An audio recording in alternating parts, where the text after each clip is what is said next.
अनेक ठिकाणी उमेदवार जे आम्ही निवडले किंवा निवडायच्या प्रक्रियेत आहोत त्यांच्याकडे ईडीची जाऊन चौकशी करणं आणि कळत न कळत तुम्ही अपोजिशनकडनं निवडणुकीला उभं राहू नका अशा प्रकारची धमकी ही देण्याच्या उद्देशी खबरदारी आज घेतली जाते.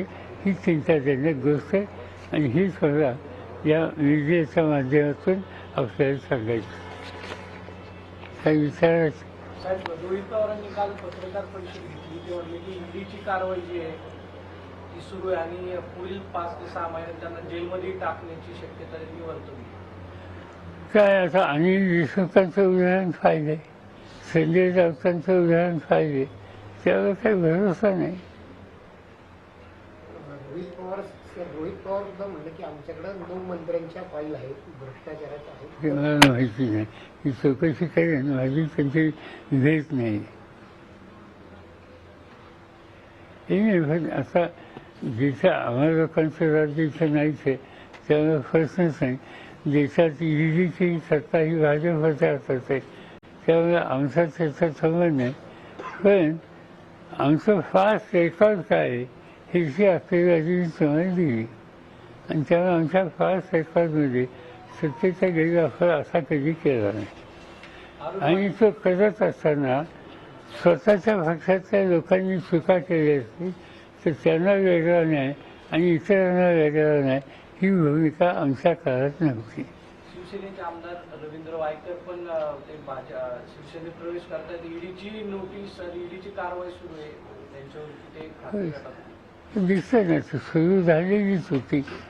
त्यामुळे अनेक ठिकाणी म्हणजे याच्यामध्ये असे लोक आहेत की कारवाई सुरू झाली आणि त्याच्यामुळे लोक इकडून तिकडे गेले आणि त्यामुळे त्यांची चौकशी थांबली. कदाचित महाराष्ट्रात हसन शेख उदाहरण त्यांच्याकडे काहीतरी गैरविवेक झालं होतं. तुम्ही लोकांनी बातम्या छापल्या होत्या. आता काही दिसत नाही, सगळं शांत आहे. सरकारमध्ये आहेत म्हणजे चांगली गोष्ट आहे. साहेब, तुमचे आमदार असतील, खासदार असतील, पदाधिकारी असतील, यांना कुठून तरी धमकीचे फोन, ईडीची चौकशी वगैरे असं करून पक्षप्रवेशासाठी असं केलं जातं असं तुम्हाला वाटतं? सरळ गोष्ट आहे की त्यांना तुम्ही या निवडणुकीच्या प्रक्रियेपासून किंवा विरोधकांना मदत करण्याची जी प्रक्रिया आहे त्याच्यापासून दूर राहावं असं सूचित केलं जाण्याची लक्षणं आहेत. एकच निवडणूक आयुक्त आता आहेत. 2 निवडणूक आयुक्त पद आता रिक्त झालेली आहेत.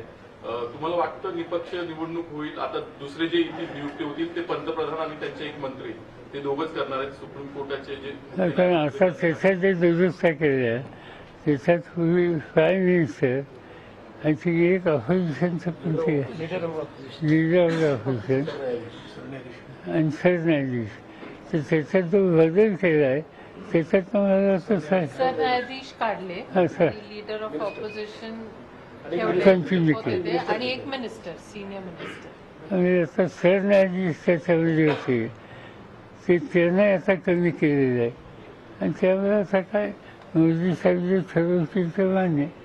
सर, निलेश लंके तुमच्या संपर्कात प्रवेश करणार होते अशी चर्चा सुरू आहे. नाही त्याचं काय अर्थ नाही. तुम्ही त्यांना पक्षात येण्यासाठी विचाराल का? बोला. काय म्हणजे एकदम काय असे अनेक लोक आहेत ते सगळ्यांना विचारत बसत. आज पक्षप्रवेश होणार अशी चर्चा होती. मलाही माहिती चर्चा